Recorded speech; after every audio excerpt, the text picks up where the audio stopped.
So we are coming basically to the conclusion mostly, and two subjects that I would like to stop on is like sexual behavior. Yeah. Okay. We know that sexual behavior sits at the very center of our biology, and it persists over time. So sexual behavior normal, and in a healthy individual, it will be persistent over time. It doesn't maybe make sense which form it takes, but it's persistent. And when you say it's persistent over time, do you mean that it simply remains with people throughout Yeah, it their remains lives? with the people, yeah.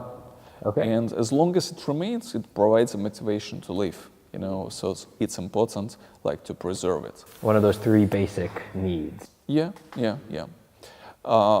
There are two problems that men and women may encounter. For example, among men, there is such a disease as a benign prostate hyperplasia.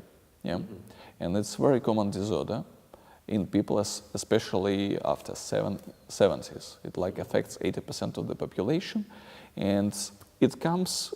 An advice would be to prevent it. It's very basic. You should avoid urine whenever you want it, because you have your urinary bladder, yeah, that sits on top, and you have a prostate that's goes around urethra, and whenever you have a full urinary bladder, it provides a pressure, a positive feedback on prostate, making it increase in size, because you don't void urine and there is a pressure. Also, prostate comes next to rectum, and whenever there is fecal impaction, it also enlarges your rectum and it provides a positive pressure against prostate that leads to hyperplasia, basically. Okay. So I think it's very natural. Whenever you want to pee, you should pee. Whenever you go to the toilet, you should go to the toilet. It's simple as that. Yeah. In women, there is such a disorder as fibromyalgia. Basically, it's a benign tumor of uterus.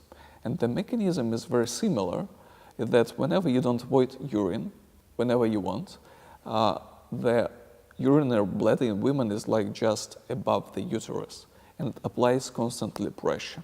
It doesn't develop in one day or in 1 week. It should be a stereotypical behavior, but over time it can eventually lead to fibromyalgia.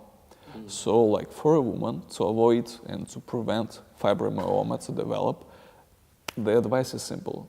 If you want to avoid urine, that's what you should do. Don't wait. Yeah. Okay, no, that's interesting, because I think a lot of society sort of doesn't put or make using the restroom a high priority. They sort of say that you should wait if you're doing something important, and that's something that is an unhealthy stereotype to pursue. Yeah, I think it's unnatural at the very least. Yeah. That makes sense to me.